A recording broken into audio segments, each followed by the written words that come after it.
Selamat pagi para peserta webinar yang sudah bergabung. Acara akan kami mulai. Assalamualaikum warahmatullahi wabarakatuh.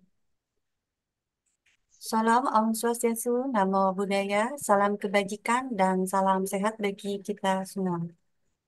Yang terhormat, perwakilan perwakilan Pusat Riset Mikrobiologi Terapan, Bapak Dr. Retnet Sepil Oktaviana. Yang kami hormati narasumber hari ini, Ibu Dr. Radiatul Fathia SPM Biotek, postdoktoral di Pusat Riset Mikrobiologi Terapan BRIN, dan moderator yang akan memandu acara hari ini, Ibu Akiratul Mitasari, SSI, MSc, peneliti di Pusat Riset Mikrobiologi Terapan BRIN, dan peserta webinar yang berbahagia. Bapak, Ibu, selamat bergabung dalam acara webinar seri 34 Pusat Riset Mikrobiologi Terapan dengan tema Exploring Antifungal Properties Through Bacterial Genomic Analysis. Hari ini Rabu 26 Juni 2024. Hadirin yang kami hormati, acara kita pada hari ini akan diawali dengan mendengarkan lagu Kebangsaan Indonesia Raya. Hadirin dimohon mengambil sikap sempurna.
Baik, Bapak Ibu, mengawali acara pertama yaitu sambutan sekaligus membuka acara pada hari ini oleh perwakilan Kepala Pusat Riset Mikrobiologi Terapan BRIN, yaitu Dr. Retniat Sendin Oktaviana.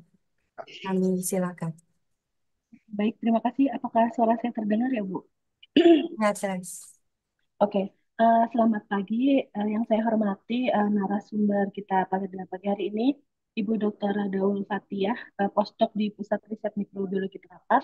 Kemudian moderator Mbak Hairul Mitasari dan para peserta webinar yang saya hormati. Pertama-tama mohon maaf karena pada pagi hari ini Pak Kapus, Pak Dr. Ahmad Fatoni tidak bisa hadir dan membersamai kita karena ada agenda paralel dengan Kepala BRIN. Saya juga berterima kasih kepada semua peserta yang telah meluangkan waktu untuk hadir di webinar ini dengan tema Exploring Antifungal Property Through Bacterial Genomic Analysis.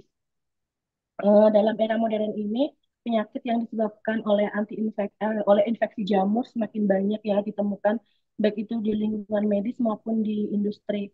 Oleh karena itu, pemahaman tentang aktivitas antifungal tentunya sangat diperlukan dan diperlukan strategi baru dalam mengatasi masalah ini. Salah satu pendekatan yang inovatif yaitu melalui pendekatan molekuler, salah satunya dengan analisis genom bakteri. Hari ini kita akan bersama-sama mendengarkan sharing pengalaman dari Dr. Raudatul Fathiah. tentang terkait dengan aktivitas antifungal ya, dan bagaimana analisisnya genom bakteri yang dikaitkan dengan aktivitas antifungal tersebut.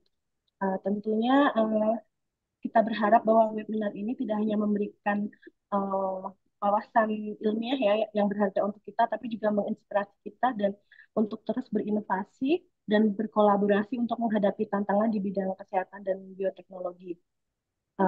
Dan saya mengencourage teman-teman yang hadir di webinar ini untuk membangun kolaborasi juga dengan salah satu kelompok riset yang terkait dengan tema hari ini. Dan saya juga mengapresiasi untuk Mbak Yeni dan tim WiFi PRMT untuk memfasilitasi event ini. Dan tanpa berpanjang lebar, saya buka acara ini dan saya kembalikan. Terima kasih. Baik, terima kasih Bu sambutannya.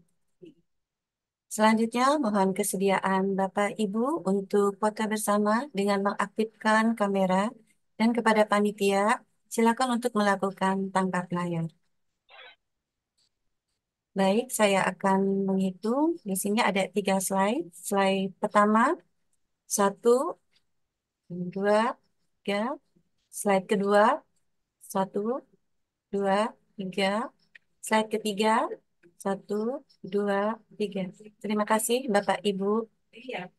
Selanjutnya memasuki acara inti, yaitu pemaparan materi dan sesi diskusi yang akan dipandu secara langsung oleh moderator Ibu Afril Nitasari, SSI, MSc, peneliti dari Pusat Riset Mikrobiologi Terapan BRIN.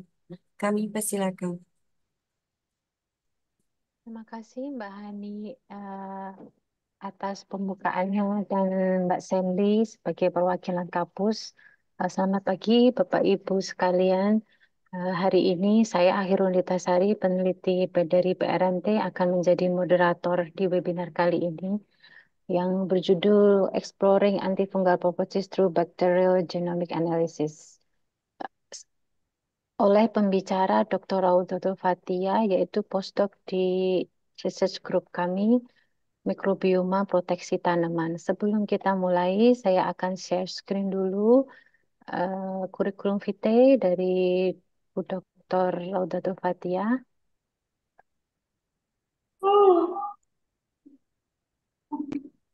Ya, sebentar saya full. Ya, ya. Dr. Ratul Fatia atau panggilannya Mbak Fatia lulus S1 dari Universitas Andalas Indonesia, kemudian mendapat PMSDU Scholarship dari Kemenristek-Dikti dari tahun 2017 sampai 2021. S2 beliau adalah dari Bioteknologi Andalas University, lulus tahun 2019, kemudian S3 dari Agricultural Science, lulus tahun 2021, dan dari tahun 2023 sampai 2024 adalah postdoctoral research fellow di Mikrobioma Proteksi Tanaman Research Group, eh, Pusat Riset Mikrobiologi Tanaman. Pusat Riset Mikrobiologi Terapan, maaf. Ini ada beberapa publikasi dari Mbak Fatia selama 5 tahun terakhir. Sangat ini ya, sangat terspesialisasi, yaitu genomic dan transcriptomic study dari Serratia plimutica yang dikerjakan sejak S2 ya, ini dari S2, S3 penelitiannya tentang Serratia plimutica. Tanpa menunda waktu dan tempat, kami persilakan kepada Mbak Fatia untuk memulai presentasinya. Terima kasih. Baik, terima kasih Bu Dita. Saya Ya. izin share screen.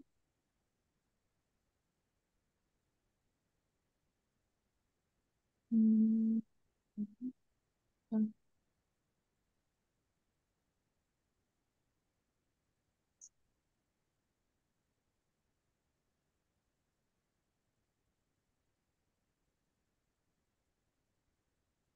oke. Assalamualaikum warahmatullahi wabarakatuh. Waalaikumsalam Eh, warahmatullahi wabarakatuh. Terima kasih karena Bapak dan Ibu bisa bergabung pada pagi hari ini. Semoga Bapak dan Ibu dalam keadaan sehat dan berbahagia. Baiklah, dalam kesempatan ini saya akan sedikit membagikan tentang eksplorasi antifunggal atau gen pengkode antifunggal melalui analisis genomik. Hmm. Nah, eh, bakteri dapat tumbuh di berbagai lingkungan di bumi ini. Dan pada presentasi kali ini saya akan menjelaskan kaitan bakteri dengan untuk pemanfaatan di tanaman. Nah, sebelumnya penelitian saya berfokus kepada pemanfaatan bakteri untuk pengendalian jamur patogen. Khususnya sebelumnya ada Coleotrichum glosporoides, namun ketika postdoktoral lebih ke Fusarium oxysporum. Nah, di bakteri ini dapat tubuh berada kita ambil dari dari akar, dari daun, atau tanah di sekitar yang agak jauh dari perakaran. Ada banyak jenis bakteri di lingkungan tersebut, dan dinamikanya dipengaruhi juga oleh kondisi tanaman. Nah, jika tanaman terserang patogen, maka dinamika mikroba, khususnya bakteri baik di akar atau bagian tanaman lainnya juga dapat berubah. Salah satu penyebabnya adalah dari eksudat yang dihasilkan oleh akar tanaman. Nah, untuk mengetahui bagaimana dinamika perubahan bakteri ini adalah melalui uh, analisis genomik dari keseluruhan bakteri tersebut. Bakteri semua makhluk hidup pasti memiliki DNA, atau mungkin pada virus ada RNA. Nah, di bakteri kita dapat melakukan karakterisasi menggunakan gen 16 sRNA. Sehingga jadi setiap tingkat taksonomi tertentu pada bakteri tersebut memiliki susunan gen pengkode 16 sRNA yang lebih spesifik. Dan gen itu dapat kita gunakan untuk mengetahui kelimpahan bakteri pada tingkat taksa tertentu. Nah, pada pembahasan kali ini saya akan membahas genomik dari aspek metagenomik dan whole genome sequencing. Bakteri bedanya antara metagenomik dan whole genome sequence ini mungkin Bapak dan Ibu sekalian mungkin sudah kemungkinan besar sudah cukup familiar. Untuk metagenomik kita tidak harus memperoleh kultur tunggal terlebih dahulu ketika mengekstrak material genetiknya. Melalui metagenomik kita bisa langsung menggunakan sampel dari lingkungan, lalu kita ekstraksi DNA. Kalau spesifik untuk 16 sRNA di bakteri bisa diamplifikasi dulu 16 sRNA dari sampel lingkungan tersebut, lalu di sequencing dan dilakukan analisis. Dan dari data metagenomik ini akan banyak informasi yang kita peroleh. Di antaranya adalah untuk mengetahui dinamika bakteri di dalam suatu lingkungan atau ketika lingkungannya berubah. Kemudian untuk mengetahui bagaimana bakteri taksa tertentu yang mengalami perubahan itu memiliki peran yang cukup dominan terhadap tanaman. Kemudian kalau dari aspek whole genome sequencing, itu kita biasanya bakterinya sudah dimurnikan. Jadi bisa berupa single isolat, kita ekstraksi material genetiknya, lalu kita lakukan berbagai macam studi, bisa terkait fungsional genomik, terkait fungsi-fungsi gen yang ada di dalam suatu genom bakteri, atau melakukan komparatif genomik untuk membandingkan genom bakteri yang satu dengan yang lainnya, dan juga genome mining. Genome mining ini mining kalau diartikan sebagai menambang gitu. Jadi dari pendekatan genome mining ini kita bisa menambang informasi seperti uh, gen-gen klaster gen apa saja yang berpotensi untuk menghasilkan uh, senyawa metabolit sekunder tertentu.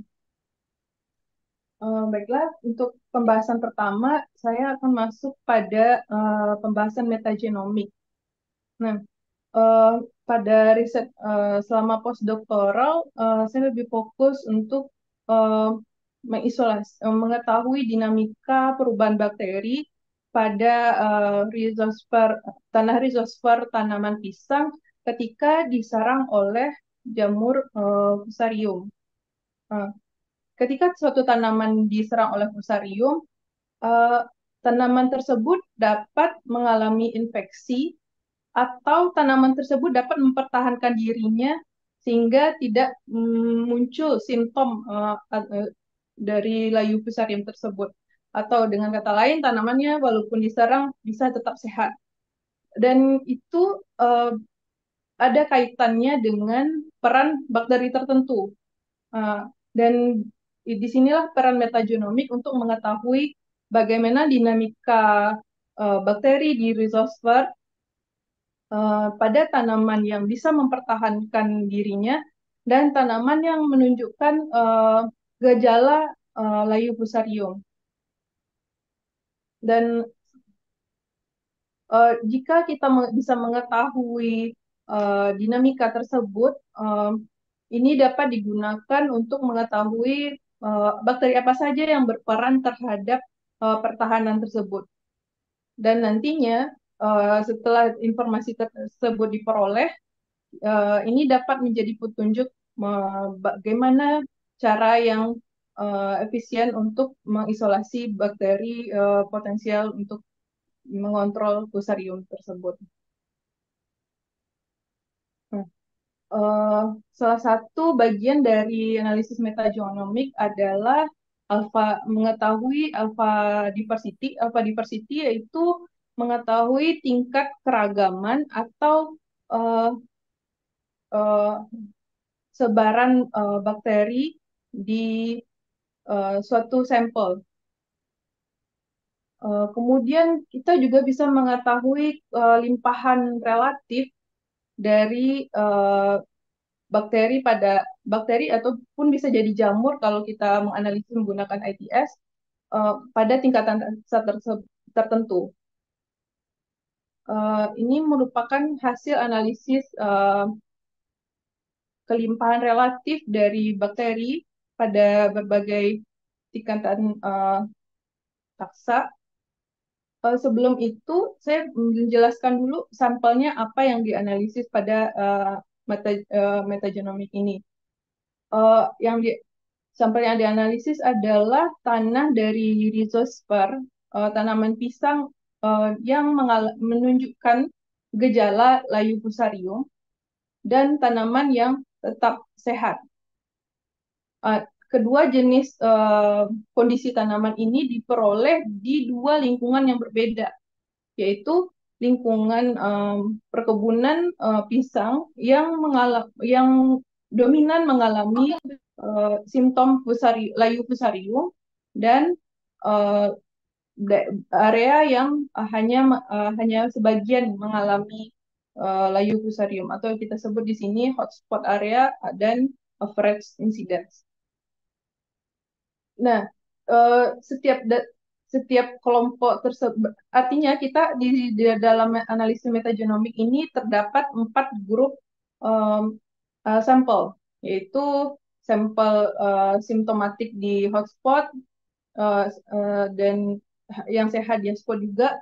Kemudian ada juga yang simptomatik dan sehat itu juga diambil dari area yang rata-rata mengalami layu fusarium.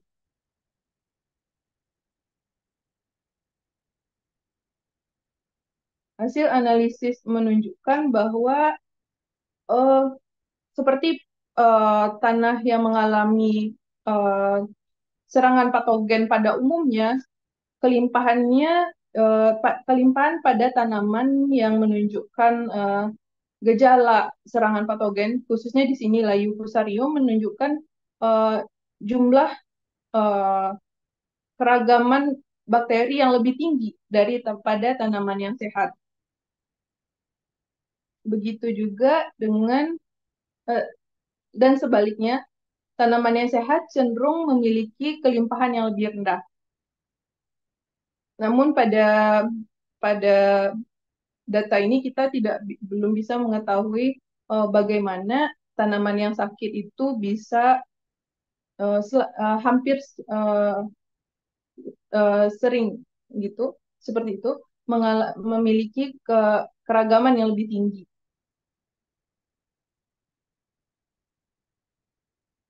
Nah, kemudian analisis yang dapat kita lihat adalah kelimpahan relatif.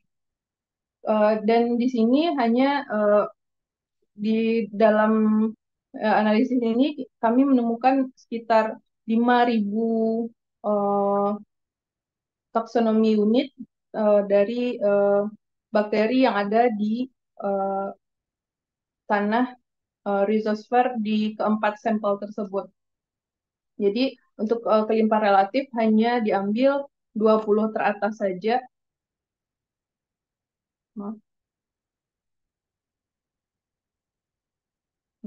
Dan pada tingkatan taksafilum kita bisa melihat bahwa yang Proteobacteria itu cenderung lebih tinggi pada tanaman yang sakit, AS dan HS. Sedangkan pada tanaman yang sehat, jumlah yang Proteobacteria itu cenderung lebih rendah. Sedangkan Actinobacteria yang biasanya banyak digunakan untuk pengendalian patogen itu cenderung tidak menunjukkan perubahan yang terlalu signifikan. Namun keseluruhan data relatif abundant ini akan terlihat lebih jelas pada analisis LEFSE atau differential microbial analysis. Di data ini kita bisa memperoleh seberapa besar perubahan antar taksa tersebut atau taksonomi unit tertentu pada setiap sampel. Di sini kita membandingkan tanaman yang sakit dan atau tanaman yang menunjukkan gejala fusarium dan tanaman yang tetap sehat dari keempat sampel. Dan diperoleh sekitar 100 taksonomi unit atau spesies bakteri yang menunjukkan perubahan yang signifikan ketika di tanaman yang sehat. Kemungkinan bakteri-bakteri ini yang mengalami perubahan yang signifikan atau peningkatan di tanaman yang sehat ini memiliki peran untuk pertahanan tanaman. Di antaranya adalah Pseudomonas, Bacillus, dan sampai Brevibacillus. Ini adalah 24 teratas bakteri yang menunjukkan kelimpahan yang meningkat pada tanaman yang sehat. Nah, informasi ini bisa digunakan untuk panduan mengisolasi bakteri dari sampel tanah tersebut. Karena tidak semua bakteri bisa tumbuh di satu jenis media. Jadi misalnya kalau Bacillus kita mungkin bisa umumnya menggunakan TSA atau misalnya kalau Pseudomonas kita bisa menggunakan King's bee pada umumnya dan atau media-media bakteri lainnya. Jadi kalau kita sudah mengetahui jenis bakteri mana yang kemungkinan besar berperan terhadap penekanan jamur fusarium dalam hal ini, kita bisa menggunakan media yang lebih spesifik untuk mengisolasi bakteri yang berpotensi untuk mengendalikan fusarium tersebut. Selanjutnya, pada penelitian ini dilakukan isolasi bakteri dari sampel rhizosphere. Kemudian bug soil adalah sampel tanah yang tidak terikat kepada akar tanaman, namun masih berada di sekitar tanaman pisang. Juga sampel endofit pseudostem dari tanaman pisang. Dari dua lokasi tersebut itu yang digunakan untuk analisis metagenomik sebelumnya, hotspot dan average incident. Kemudian kita ambil masing-masing sampel tersebut dari tanaman yang sakit dan yang sehat. Untuk isolasi tanaman dari rhizosphere dan bug soil, kita menggunakan metode serial dilution pada pengenceran 10 pangkat min 3 dan min 5 kita plating di media 1/10 TSA. Kemudian di sini kita ada sedikit perbedaan saat mengisolasi bakteri tersebut, yaitu dengan meletakkan jamur fusarium di media screening. Jadi nanti yang akan diambil adalah bakteri yang menunjukkan penghambatan terhadap fusarium, seperti yang pada gambar ini. Ini adalah jamur dan bakteri yang di screening yang sudah tumbuh. Ini adalah yang di tengah adalah miselia jamur yang ditumbuhkan. Kemudian pada kotak yang ditunjukkan di gambar ini ada seperti zona bening di sekitar atau zona kosong yang tidak ditumbuhi oleh jamur di sekitar bakteri yang bakteri yang tumbuh. Nah, bakteri inilah yang kita ambil dan dilakukan pengujian lainnya terhadap penghambatan fusarium. Nah, dari semua sampel tersebut awalnya diperoleh 167 kandidat isolat. Kemudian dilakukan pengujian multiple plate, artinya di satu plate ini kita bagi ke beberapa bagian, lalu ditanam bakteri ke beberapa kuadran tersebut, dan diperoleh hanya 54 isolat yang menunjukkan penghambatan terhadap fusarium.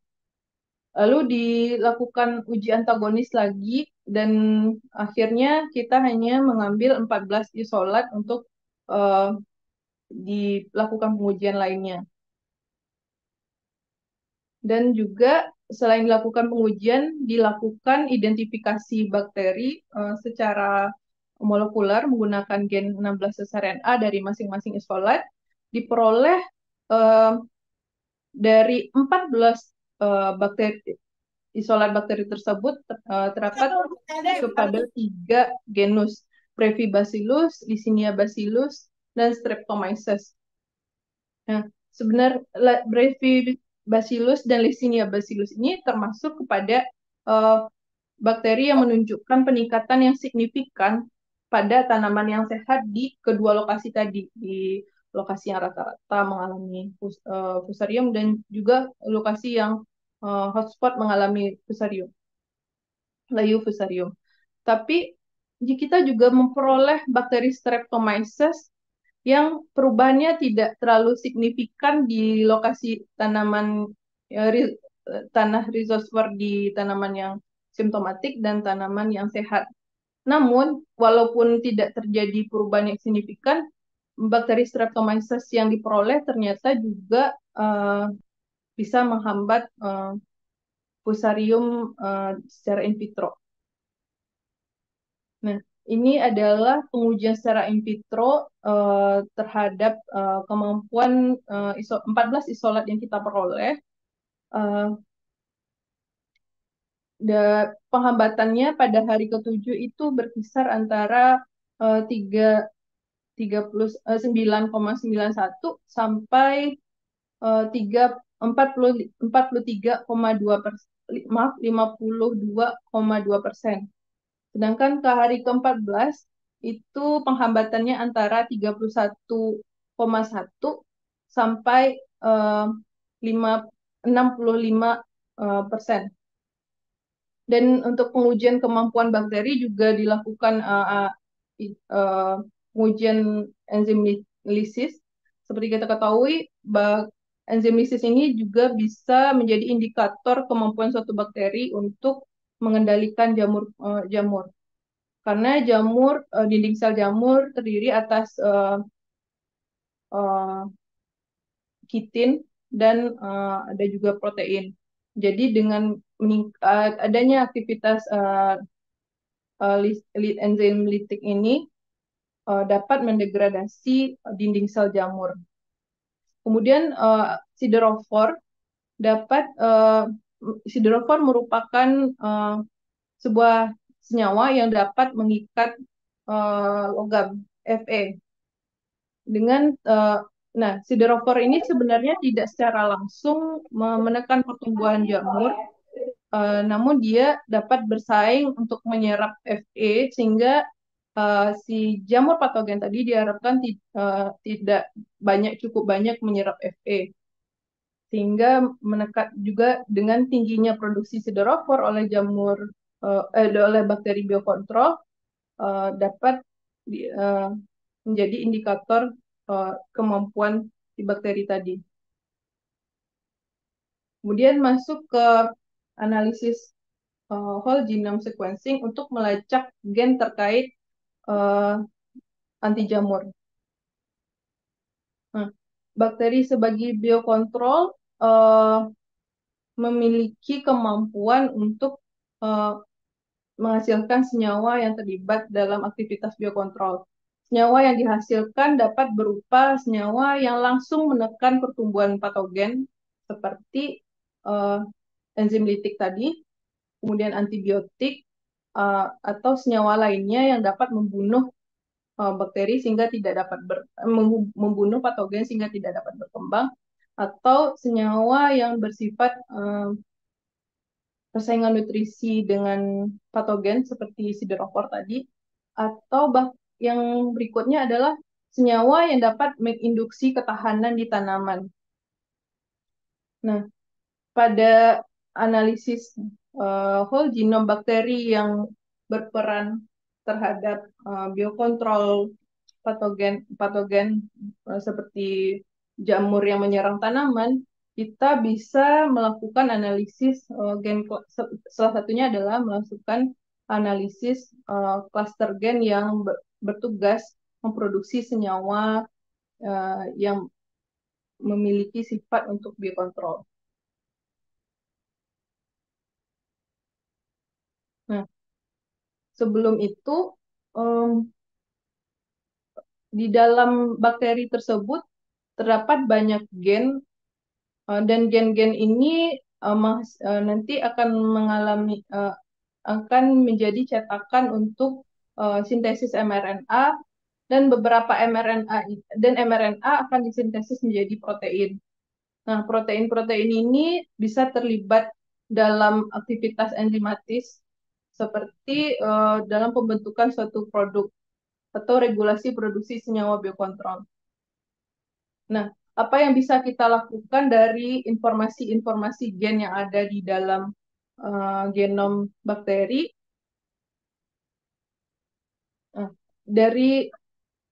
Kita bisa menggunakan pendekatan genomik komparatif.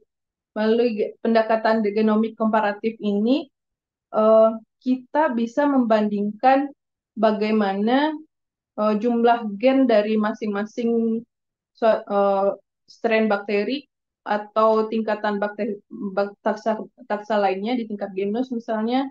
Jadi kita bandingkan spesies-spesiesnya. Dari situ kita bisa mengetahui core genome dan gen yang aksesoris. Apa itu core genome? Core genome adalah gen yang dimiliki oleh semua tingkatan taksa. Nah, kemudian ada gen aksesoris. Gen aksesoris ini adalah gen yang ada hanya di beberapa tingkatan taksa tertentu. Jadi, jika kita melakukan analisis genomik komparatif menggunakan pendekatan pangenomik, eh, misalnya pada Serratia pneumotheca, eh, kita bisa mengetahui gen apa saja yang ada di seluruh Serratia pneumotheca dan gen apa saja yang hanya ada di beberapa strain Serratia pneumotheca. Dan gen-gen yang eh, hanya ada di beberapa Serratia pneumotheca ini dapat digunakan untuk menganalisis atau memprediksi senyawa-senyawa tertentu yang hanya dihasilkan oleh strain-strain Serratia pneumotheca tertentu. Nah, selain melalui identifikasi gen aksesoris tadi, kita juga bisa melakukan karakterisasi genom melalui uh, analisis genomik fungsional. Artinya dari gen-gen yang ada dalam bakteri tersebut, kita bisa kelompokkan berdasarkan fungsinya. Nah, analisis ini kita bisa menggunakan salah satu tool yang ada adalah uh, ECNOC atau PROCA atau analisis menggunakan Cluster of Autologous di NCBI. Nah, data-data ini bisa digunakan untuk mengelompokkan uh, fungsi-fungsi gen seperti pada gen-gen apa saja yang terlibat pada metabolisme bakteri, kemudian apa saja yang terlibat berperan sebagai mobilom seperti profage atau transposon, kemudian gen yang terlibat dalam pemrosesan dan penyimpanan informasi. Dan untuk fungsi gen yang kita inginkan untuk berperan dalam biokontrol biasanya berada pada kelompok yang key metabolisme, yaitu berupa biosintesis, transportasi, dan katabolisme metabolit sekunder. Nah, kenapa metabolit sekunder biasanya hanya dihasilkan pada kondisi tertentu suatu bakteri dan bukan dihasilkan pada kondisi normalnya bakteri untuk bertahan hidup. Nah, kebanyakan metabolit sekunder ini memiliki fungsi tambahan, seperti dapat digunakan untuk mengendalikan jamur patogen pada tanaman. Nah, jika kita sudah mengetahui gen-gen apa saja yang terlibat dalam atau berpotensi menekan jamur tersebut, kita dapat mengidentifikasi bagaimana regulasi gen tersebut dapat berlangsung. Dan jika kita sudah mengetahui bagaimana regulasinya, maka dapat digunakan untuk mengoptimalkan fungsi bakteri dalam mengendalikan patogen. Dan terkait dengan mobilom atau gen yang terlibat dalam perpindahan materi genetik pada bakteri, seperti mungkin Bapak Ibu pernah dengar istilah horizontal transfer gen atau pemindahan materi genetik antar satu bakteri dengan bakteri lainnya, baik dalamnya suatu spesies atau spesies yang berbeda. Nah, dengan adanya gen yang bersifat sebagai mobilom ini, ada kemungkinan di sekitar gen tersebut terdapat cluster gen yang mengkode senyawa metabolit sekunder juga, seperti antibiotik. Kemudian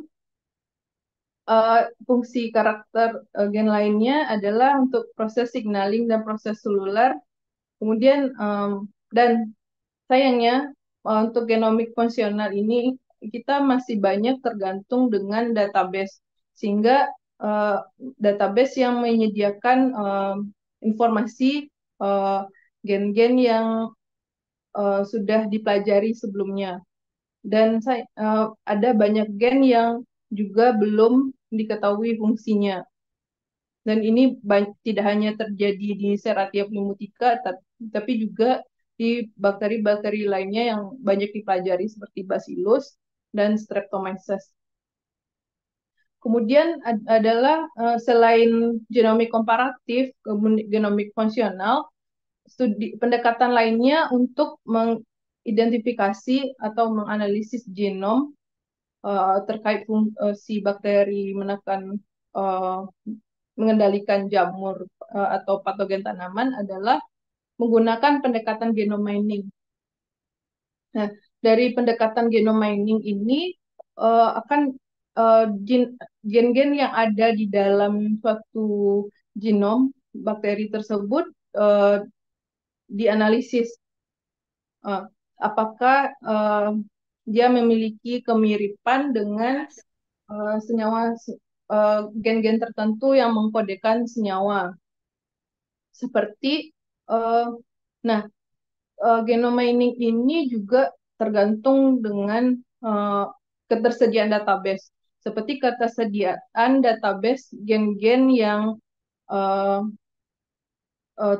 gen-gen yang terlibat dalam sintesis suatu senyawa, atau juga database terkait resistensi antibiotik, atau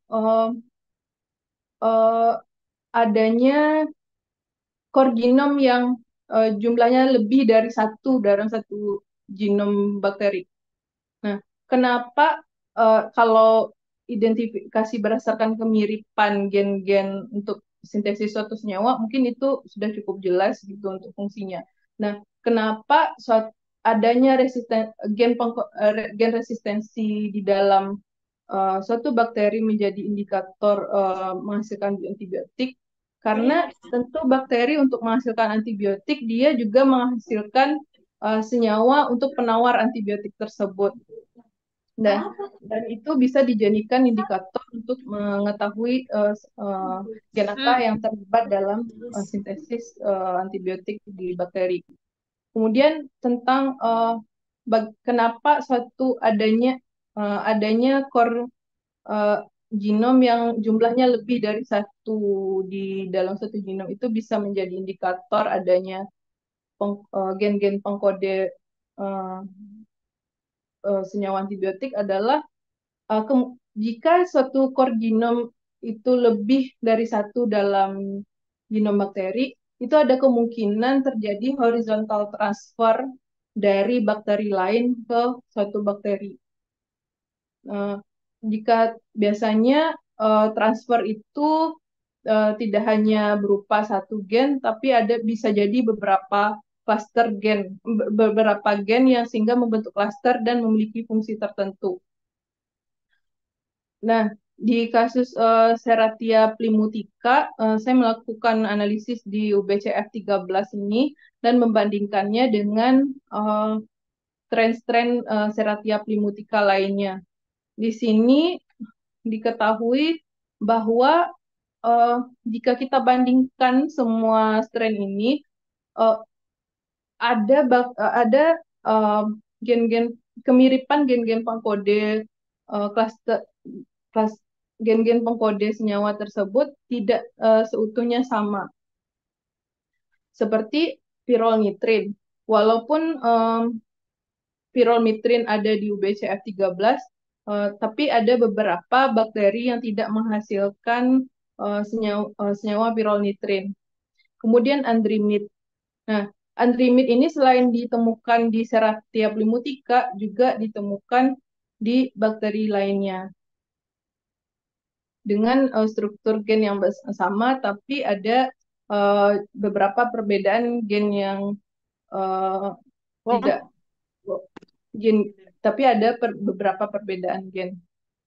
Nah, analisis genome mining ini bisa digunakan untuk memprediksi senyawa-senyawa apa saja yang mungkin dihasilkan oleh suatu bakteri yang kemungkinan beberapa di antaranya bisa berfungsi sebagai pengendalian patogen pada tanaman seperti jamur patogen. Kemudian informasi dari genome mining ini bisa digunakan untuk melakukan studi yang lebih spesifik terhadap dinamika ekspresi bakteri atau bagaimana suatu bakteri regulasinya menghasilkan senyawa tersebut. Misalnya di kasus pironitrin, nah di pironitrin tersebut uh, kami melakukan pironitrin ini dikode oleh 4 gen, pironitrin A, B, C, dan D. Pada studi ini kami melakukan analisis apakah pironitrin ini juga dipengaruhi oleh keberadaan patogennya. Di sini kita menggunakan patogen Clostridium glosporoides. Dari hasil analisis transkriptomik yang diperoleh, diketahui bahwa pada hari kedua dan keenam terjadi peningkatan uh, apa ekspresi pironitrin D uh, dan piro dan namun ada penurunan jumlah pironitrin A. Secara garis besar artinya ya, mungkin saja pironitrin ini tidak terlalu banyak dihasilkan ketika tidak ada patogen, namun ketika ada patogen dia bisa menjadi aktif. Itu saja. Sehingga dari pemaparan tadi dapat kita simpulkan metagenomik dapat digunakan untuk mengetahui dinamika mikroba dan menjadi petunjuk untuk bagaimana memanfaatkan atau mengisolasi bakteri untuk perlindungan tanaman seperti biokontrol fusarium atau pemanfaatan lainnya. Kemudian analisis whole genome sequencing dapat dilakukan menggunakan pendekatan genome mining, komparatif genomik, dan analisis gen fungsional. Pendekatan ini dapat digunakan sebagai petunjuk untuk mengetahui gen-gen yang berpotensi memiliki peran untuk mengendalikan jamur patogen pada tanaman. Sekian, terima kasih. Sebelumnya saya ucapkan terima kasih kepada dosen pembimbing saya selama menjempuh pendidikan, Prof. James Ari, yang juga merupakan Kepala Labor Bioteknologi Fakultas Pertanian Universitas Andalas, kemudian Prof. Irfan, Dr. Chan Ho Chong, kemudian saya ucapkan terima kasih kepada Ibu Nurlaili dan rekan-rekan di kelompok riset mikrobioma proteksi tanaman yang juga saya satu kelompok dengan Bu Dita dan Pak Eko. Kemudian saya juga mengucapkan terima kasih kepada peneliti di Pusat Riset Mikrobiologi Tarapan dan juga di NACC, serta rekan-rekan peneliti lainnya di Pusat Riset Mikrobiologi Tarapan. Jadi dengan Assalamualaikum warahmatullahi wabarakatuh, saya serahkan kepada Ibu Anita. Terima kasih Mbak Katia atas presentasinya yang lumayan menarik, walaupun saya juga ada yang nggak ngerti juga. Berikutnya adalah sesi diskusi.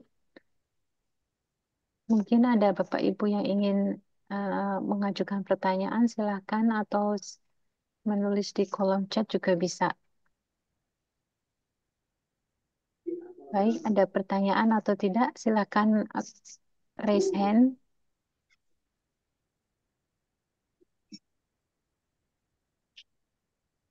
Nggak ada pertanyaan.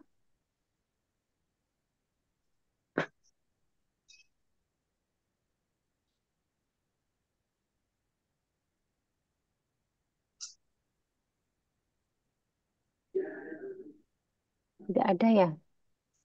Kalau gitu, saya Izin yang... bertanya. Ya, silakan. Dengan Ibu siapa? Dari mana? Iya, saya Liza Aulia Yuspi. Kebetulan saya merupakan adik tingkat di Universitas Andalas dengan Kak Ira, kami panggilnya di sana.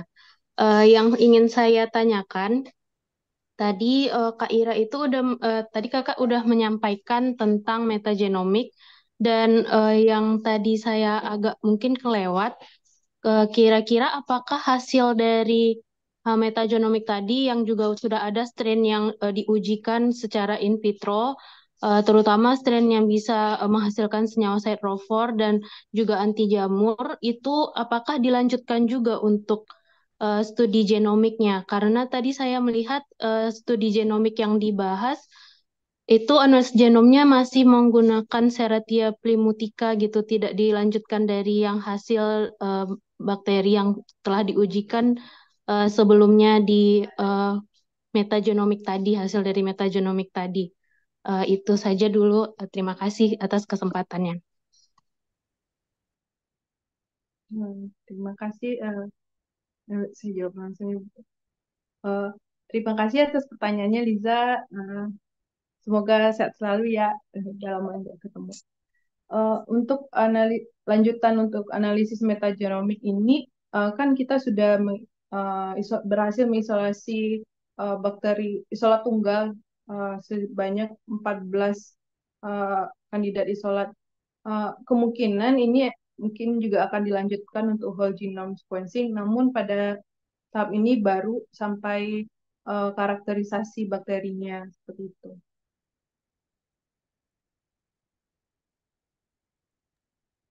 Sudah cukup. Siapa tadi Mbak? Mbak siapa tadi Fatia? Mbak Liza. Bisa, Ibu. Iya, Liza ya.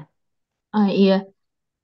Ya, terima kasih untuk jawabannya. Jadi dari antara hasil beberapa isolat yang sudah dipilih hasil metagenomik itu, nantinya yang akan dilanjutkan itu kriterianya dari apa saja gitu untuk dipilih, dilanjutkan ke studi genomiknya, Kak. Oh ya, Eh, kalau tadi kita kalau untuk metagenomik itu kan kita masih menganalisis sampel genetik keseluruhan. Lalu kita dari data itu kita memperoleh eh, ba- informasi bakteri apa saja yang mungkin eh, berperan terhadap pengendalian fusarium. Lalu tadi Liza menanyakan kriteria apa yang digunakan untuk memilih isolat-isolat tersebut. Ya, mungkin saja bisa 14 bakteri tersebut dilakukan whole genome sequencing karena mengingat potensinya secara in vitro dalam menekan pertumbuhan jamur fusarium. Namun seperti kita ketahui, cost untuk whole genome sequencing satu sampel itu uh, tidak cukup ekonomis di tempat kita gitu. Ya, jadi mungkin akan dilakukan pengujian seperti pengujian ke lapangan terlebih dahulu untuk memilih bakteri isolat mana yang menunjukkan kemampuan penghambatan fusarium yang lebih tinggi. Dan isolat yang sudah teruji di lapangan tersebut yang dilanjutkan untuk whole genome sequencing uh, dan dilakukan analisis yang lebih lanjut seperti itu, Lisa. Iya, terima kasih. Terima kasih juga Kak untuk sharing ilmunya hari ini. Ya, selalu Lisa, selalu. Ya, terima kasih Mbak Liza atas pertanyaannya. Kemudian ini ada pertanyaan di kolom chat. Mbak Fatia dari Ezi Masdia Putri. Selamat pagi, selamat Kak Ira. Presentasinya menarik dan banyak ilmu baru. Saya mau bertanya untuk praktek di laboratorium, metode mana yang lebih efisien di antara bacterial genomic atau whole genome sequencing? Silahkan langsung dijawab, Fatia. Baik, Ibu. Terima kasih. Mungkin saya tadi agak rancu yang menjelaskannya itu, jadi agak sedikit ambigu. Ya. Nah, iya. Untuk genomik sendiri artinya kita menggunakan material genom satu bakteri. Nah, genom ini bisa diperoleh dari isolat murni atau isolat tunggal, ataupun dari campuran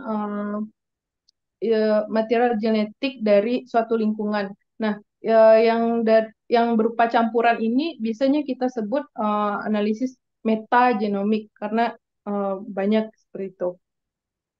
Nah, untuk di laboratorium sendiri, kalau kita sudah punya uh, bakteri tunggal, bisa diperoleh uh, informasi genetik bakteri yang murni tersebut. Lalu untuk metagenomik itu sebenarnya ada banyak pembagiannya juga. Ada spesifik untuk menentukan kelimpahannya saja, seperti menggunakan uh, masih eh, untuk mengidentifikasi bakteri menggunakan spesifik dari gen 16 sRNA di eh, kumpulan material genetik di lingkungan tadi. Dan keduanya memiliki tujuan yang berbeda.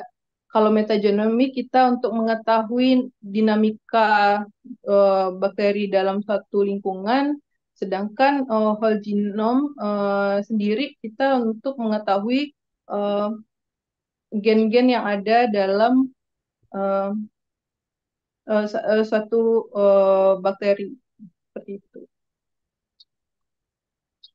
Tergantung tujuan. ya. Apakah sudah jelas, Ezi? Oh ya, katanya baik. Terima kasih, Kak Ira. Ya, ada lagi pertanyaan dari para peserta webinar. Mas, kita masih ada banyak waktu. Oh iya, ada lagi pertanyaan di kolom chat, Mbak Fatia. Dari Tri Budianti. Izin bertanya, bagaimana metode lebih jelas prosedur teknis untuk mendapatkan data metabolis sekunder yang dihasilkan bakteri? Apakah dari hasil bioinformatics bisa kita dapatkan data tersebut atau teknik lain? Terima kasih. Hmm. Baik, terima kasih atas pertanyaannya Ibu Budianti. Untuk mengetahui metabolit sekunder dari metabolit sekunder apa saja yang dihasilkan bakteri tersebut, sebenarnya kita bisa menggunakan berbagai pendekatan, bisa dari data whole genomnya, bisa dari data metabolomiknya, atau bisa dari tingkatan RNA atau protein. Dan akan lebih baik jika semua pendekatan ini kita gabungkan. Nah, kalau nah, tapi masing-masing pendekatan ini em, memiliki kendala, terutama untuk cost dan apa ya, di labor intensif seperti itu. Nah, kalau kita kelebihan dari pendekatan genomik ini, kita bisa lebih fokus untuk mengetahui senyawa apa, jenis apa yang kita targetkan. Misalnya, apakah dia berupa senyawa lipopeptida atau dia berupa senyawa non-ribosomal peptide, seperti itu. Nah, dari data whole genome itu bisa juga digunakan untuk um, petunjuk analisis di tingkat transkriptomik. Misalnya tadi kita sudah mengidentifikasi apa-apa saja gen yang terlibat dalam biosintesis suatu senyawa metabolit sekunder. Nah, jika kita menganalisis di tingkat menggunakan misalnya real-time qPCR, jadi kita bisa langsung menyasar uh, gen-gen yang terlibat dalam jalur biosintesis nyawa tertentu itu. Uh, Lalu untuk metabolomik sendiri, jika kita untuk analisis proteomik dan metabolomik itu sebenarnya agak mirip. Jadi kalau proteomik itu kita menggunakan bahan protein uh, dari yang dihasilkan oleh bakteri. Dari data sekuen protein itu nanti misalnya ketika dia dihadapkan di lingkungan yang dapat menekan si patogen dan proteinnya mengalami peningkatan konsentrasi, lalu kita peroleh informasi penyusun proteinnya, itu bisa di tracing ulang ke atau di tracing balik ke gen pengkode protein tersebut.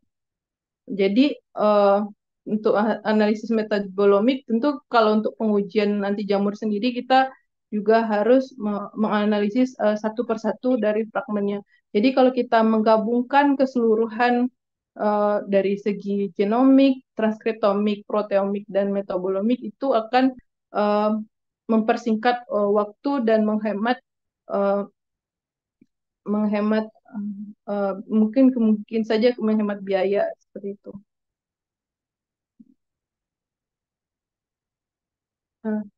Mungkin ada pertanyaan lanjut, Bu? Iya, Silakan. apakah sudah cukup, Ibu Tri Budianti? Sepertinya sudah ya. Ada pertanyaan lain, Bapak dan Ibu peserta webinar sekalian?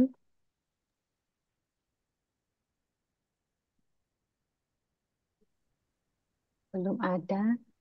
Kalau gitu saya boleh nanya sedikit ya Mbak Fatia. Iya, Ibu. Mungkin ada hubungannya sama pertanyaannya Putri Budianti tadi ya soal metabolis sekunder. Kan Mbak Fatia pernah ini ya studi transkriptomik dari Seratia itu kan ya? Iya, Bu. Ya itu berdasarkan genome mining yang sebelumnya dilakukan begitu ya. Coba Iya, Bu. ya ceritakan sedikit itu gennya. Berarti kan taksonomi kan itu ya analisis ekspresi gen. Itu ekspresi gen pada kondisi pada waktu apa di isolasi RNA-nya gitu dan gimana hasilnya? Coba pengen tahu sedikit sih tentang dulu penelitian taksonomiknya Mbak Fatia gitu. Terima kasih. Nah, baik, terima kasih, Bu. Eh, Nah, untuk analisis transkriptomik, sebenarnya kita bisa menggunakan pendekatan real time PCR. Artinya kita tentu kalau menggunakan real time PCR kita harus menggunakan menyasar ke gen-gen spesifik seperti itu kan ya Bu. Ya. Atau kita menggunakan analisis whole transkriptomik, artinya kita analisis transkriptomik keseluruhan dari Oh, bakteri kondisi iya. tertentu. Namun Mm-mm. sayangnya waktu itu saya belum sempat mengerjakan analisis whole transkriptomik seperti itu. Mm. Nah, untuk pendekatan transkriptomik menggunakan rujukan data genome mining ini, uh, mungkin tadi berdasarkan analisis genome mining diketahui bahwa si Serratia pulmitica BCF13 ini kemungkinan dapat menghasilkan sejumlah senyawa yang berperan untuk penekanan jamur patogen ya kan Ibu. Di antaranya Ya. ada andrimid, pironitrin, oosidin, dan ada Ariel Polian dan beberapa lainnya.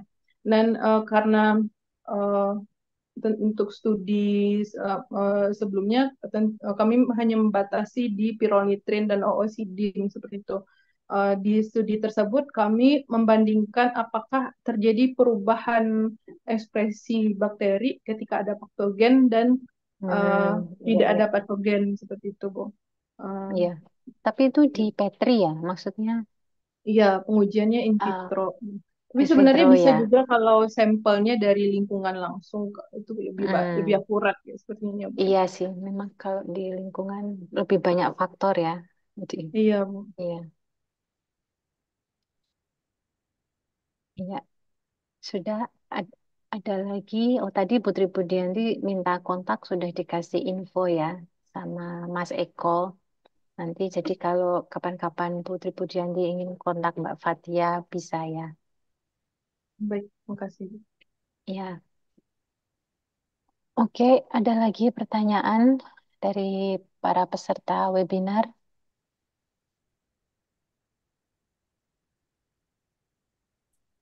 Ada yang raise hand, Bu. Ada yang raise hand? Siapa Hmm, yang? Oh, Bapak, silakan. Ya, yang raise hand silakan Eh, bertanya secara langsung, Pak. Ya, oke. Terima kasih atas kesempatannya. Perkenalkan, nama saya Adit dari Kimia Unan. Ah, Sebenarnya sangat menarik, Bu Ira ya, Kak Ira. Hmm, Mungkin saya ingin bertanya dulu ke tujuannya si whole genome. Soalnya saya masih belum nangkap gitu. Jadi kalau misalnya yang metagenomic kan kita ambil dari sampel di sekitar, ambil beberapa, nanti dapatlah kita DNA dari bakteri yang di sekitar itu. Mohon dikoreksi, ya betul Pak. betul ya. Oke. Ya, Ah, saya tadi kepikiran, jadi kan setelah ditumbuhkan, didapatkan isolat-isolat yang misalnya udah teruji ya dari misalnya ratusan, eh, didapatkan sekitar belasan ya tadi. Nah, tadi itu Saya tadi kepikiran kenapa ndak masuk ke ranah yang apa sih namanya uji ke gennya gitu, ketimbang ke whole genome. Soalnya kan disebutkan tadi untuk whole genome sequence biayanya juga nggak sedikit gitu. Kenapa nggak ke lebih spesifik ke gen yang memang dia memang menyandi anti jamurnya, anti jamur si visura gitu. Oke, terima kasih. Oh, baik, terima kasih Pak. Ya, Eh, ya. jadi untuk DNA genom dari lingkungan tersebut, kita mendapat genom utuhnya. Berarti DNA genom dari setiap bakteri yang ada di dalam suatu sampel, misalnya tanah, seperti itu kan Pak. Jadi kalau kita menggunakan hanya untuk tujuan eh, mengetahui kelimpahan dan bagaimana dinamika suatu bakteri, kita cukup mengkarakterisasi menggunakan gen 16 srna. Kenapa gen 16 srna? Karena gen tersebut conserve dan uh, cukup spesifik untuk membedakan spesies tertentu seperti itu. Uh, Selain itu, sebenarnya di metagenomik ini selain 16 srna ada juga nama tekniknya uh, shotgun sequencing gitu. Artinya kita bisa juga melakukan whole genome sequencing dari sampel keseluruhan uh, di dalam lingkungan tersebut. Namun kalau kita tidak memurnikan sampel tersebut, tapi kita ada informasinya, artinya kita tidak bisa memperbanyak bakteri tersebut untuk tujuan berikut atau penelitian berikutnya. Itulah tujuan mengapa kita harus memurnikan uh, bakteri uh, di uh, di laboratorium seperti itu, Pak. Dan kenapa tidak spesifik untuk gen tertentu? Mungkin tadi saya mencontohkan di Serratia plimutica yang saya lakukan di penelitian saya. Kenapa tidak gen spesifik? Karena tidak semua gen itu ada di semua bakteri. Misalnya untuk pyrrolnitrine sendiri, uh, tidak semua strain Serratia plimutica itu tidak memiliki gen pengkode pyrrolnitrine seperti itu, Pak. Jadi tujuan kita melakukan analisis genom ini adalah untuk mengetahui salah satunya adalah mengetahui kemungkinan satu isolat ini bisa menghasilkan metabolit sekunder apa saja, dan khususnya metabolit sekunder yang bisa uh, menekan pertumbuhan jamur patogen seperti itu, Pak. Oh, oke. Ya, terima kasih atas jawabannya. Baru baru nangkep saya itu. Kenapa memakai whole genome sequence ya. Terima kasih, Ya, Bu ya, Ira Oke, ya. Pak. Ya. ya. Terima kasih Pak Aditya atas pertanyaannya. Apakah ada lagi pertanyaan dari peserta yang lain?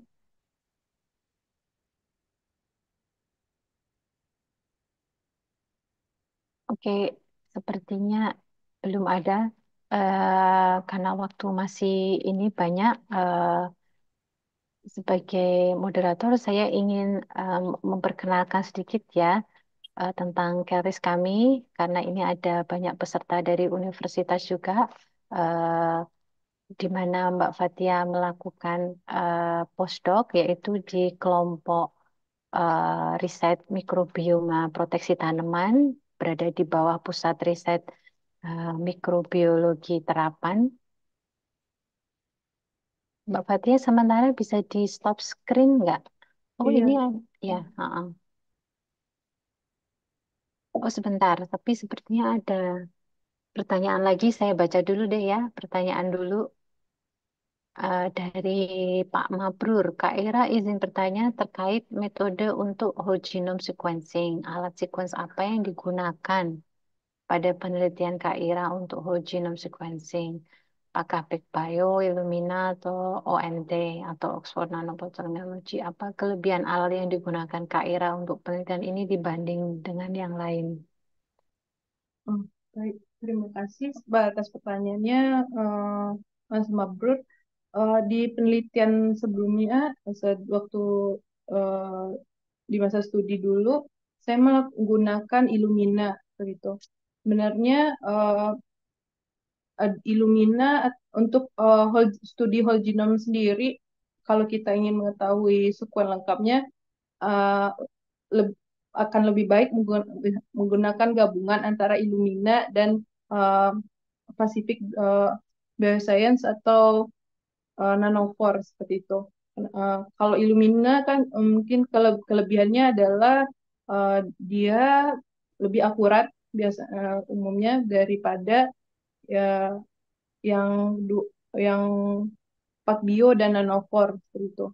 Namun kelemahan dari Illumina ini adalah sequence atau reads yang dihasilkan adalah pendek-pendek. Jadi kalau kita uh, melakukan assembly dari hasil sequencing, jika hanya menggunakan Illumina itu ada uh, sedikit tantangan ketika melakukan untuk memperoleh genom lengkap, terutama pada gen yang multikopi 16 SSR, seperti 16 sRNA. Nah, 16 sRNA itu kan panjangnya 1.500, sedangkan untuk Illumina sendiri hasil reads-nya itu saya hasil reads-nya adalah 150. Jadi itu agak menjadi tantangan untuk menggabungkan keseluruhan reads itu menjadi genom lengkap. Nah, sedangkan untuk Pacific dan Nanowar itu uh, dia kelebihannya reads atau sequence pembacaan yang diperoleh adalah cukup panjang. Jadi kalau kita ingin menggabungkan seluruh sequence itu akan lebih mudah memperoleh genom lengkapnya. Namun untuk mengetahui akurasinya tidak seakur dengan uh, Illumina seperti itu. Dan jadi kalau mungkin ke depannya sebenarnya tergantung tujuannya. Kalau ingin memperoleh whole genome yang lengkap dan sequence yang akurat, maka bisa gabungkan keduanya. Atau hanya untuk memperoleh genome yang lengkap, bisa menggunakan Pacific Bioscience atau Nanowar. Dan kalau ingin mendapatkan yang akurat saja, bisa menggunakan Illumina seperti itu. Ya, seperti itu ada lagi. Atau udah puas ya, Mas Mabrur ya? Sepertinya udah. Ada lagi pertanyaan? Baik, saya akan melanjutkan. Ini saya akan share sedikit profil dari kelompok riset mikrobioma proteksi tanaman, di mana Mbak Fatia melakukan postdoc. Sebentar, kelihatan nggak Mbak Fatia? Kelihatan Ibu. Baru, kelihatan ya. Nah, mikrobioma proteksi tanaman di bawah Pusat Riset Mikrobiologi Terapan BRIN, eh, kepala ke Kakeris Ketua kelompok riset kita adalah Ibu Nurlaili PhD, anggotanya ada Dr. Neo, saya sendiri, ada Mas Eko Darmausada, Mas Agung, dan Pak Rusdi yang sekarang lagi S3 di Inggris. Ini isu strategis nasional dari kelompok riset kita, jadi peningkatan serangan penyakit tanaman yang masif ya beberapa tahun ini, terus penurunan produktivitas kualitas tanaman yang mengancam sistem ketahanan pangan nasional dan global, dan teknologi resa mikrobioma, yaitu perbaikan kesehatan tanah, penurunan virulensi patogen, dan pengurusi sistem ketahanan tanaman dan pengendalian penyakit tanaman. Ini ruang lingkup kita ada bioprospeksi agen biokontrol, analisis mikrobioma, gen fungsional untuk aktivitas biokontrol dan pengurusi ketahanan tanaman, serta studi mekanisme mode of action biokontrol dalam penghambatan patogen. Mungkin ada hubungannya yang tadi ya pertanyaan siapa tadi Pak Aditya ya, kenapa pentingnya WGS ya, karena kita ingin mencari mode of actionnya ya, karena kayak di in vitro kan kita nggak tahu apa itu gen apa yang bisa menghambat. Nah itu dari genoma ini yang dilakukan oleh Mbak Fatia tadi kita bisa tahu mode of actionnya. Kalau whole genome karena belum semua gen kan kita tahu. Jadi gen mana yang berperan kalau di in vitro kan kadang kita nggak tahu ya dia yang menghambat patogen itu gen apa. Terus studi interaksi patogen tanaman biokontrol dan instruksi sistem ketahanan tanaman, terus pengembangan metode deteksi cepat patogen kita juga melakukan dengan mencari apa spesifik primer, terus ada ya, ada rekayasa microbioma untuk pengendalian penyakit tanaman. Topik riset kita ada banyak, kerjasama yang kita lakukan juga ada banyak. Kita mempunyai potential market yang sudah melakukan kerjasama dengan kita. Ada PT Arara Abadi, Sinarmas Forestry, ada PT East West Seed Indonesia, ada juga PT Great Giant Pineapple, terus PT Benih Emas dan beberapa universitas. Topik risetnya adalah tentang salah satunya diversitas patogen, biokontrol untuk mitigasi penyakit bawang merah, terus ada hawar daun dan antraknos, kemudian ada agen biokontrol dan mutasi untuk pengendalian penyakit layu fusarium, diversitas patogen dan biokontrol penyakit karet, bakteri leaf blight eucalyptus, ada juga bioagen kesehatan hutan industri. Kita kelompok riset mikrobioma proteksi tanaman sangat membuka kesempatan buat Bapak Ibu dari universitas atau dari lembaga riset atau dari perusahaan yang bergerak di bidang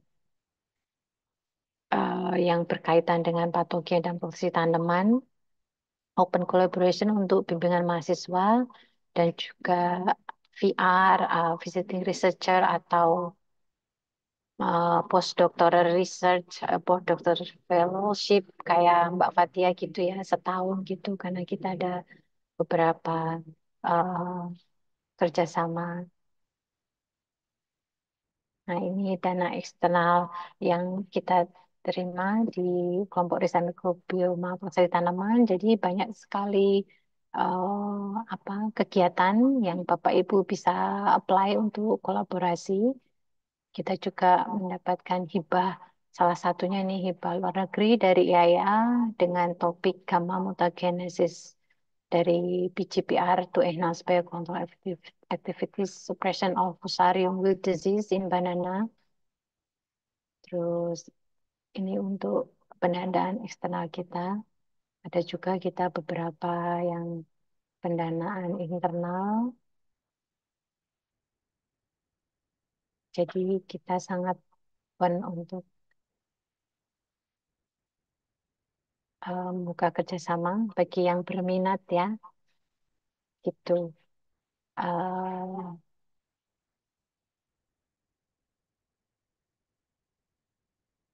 ya, begitu saja. Saya kira cukup. Kalau misalnya nanti Bapak Ibu tertarik, silahkan menghubungi eh, kelompok kami lewat nanti mungkin Mas Eko bisa men-share atau lewat Mbak Fatia juga bisa gitu. Ah, ya, ada lagi pertanyaan? Silakan. Kita masih ada waktu sampai ya masih agak banyak sih waktunya. Ada lagi atau tanggapan tentang kelompok riset kita, tentang riset yang dilakukan oleh Mbak Fatia di kelompok riset kita? Silakan.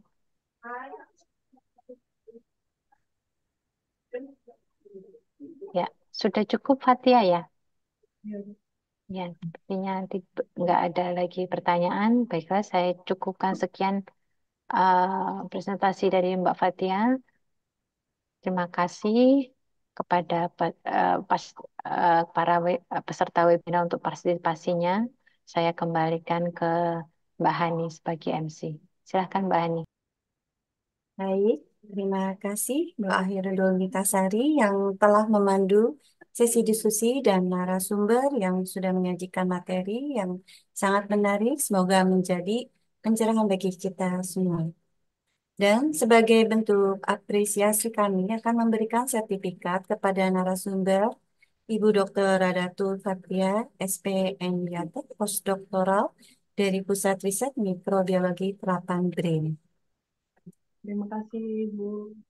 Baik, Bapak Ibu, Alhamdulillah kita telah sampai di penghujung acara. Terima kasih kepada seluruh peserta webinar yang telah berpartisipasi mengikuti acara ini hingga selesai. Kami mengingatkan kembali bagi peserta yang belum mengisi daftar hadir yang telah disediakan panitia di kolom chat. Akhir kata, saya Sri Handayani mewakili panitia yang bertugas. Pamit undur diri. Mohon maaf apabila ada kesalahan dan kekurangan selama acara berlangsung. Terima kasih dan sampai jumpa kembali. Salam sehat Bapak Ibu. Wassalamualaikum warahmatullahi wabarakatuh. Waalaikumsalam warahmatullahi wabarakatuh. Terima Waalaikumsalam kasih warahmatullahi semuanya. Terima kasih semuanya. Terima kasih semuanya.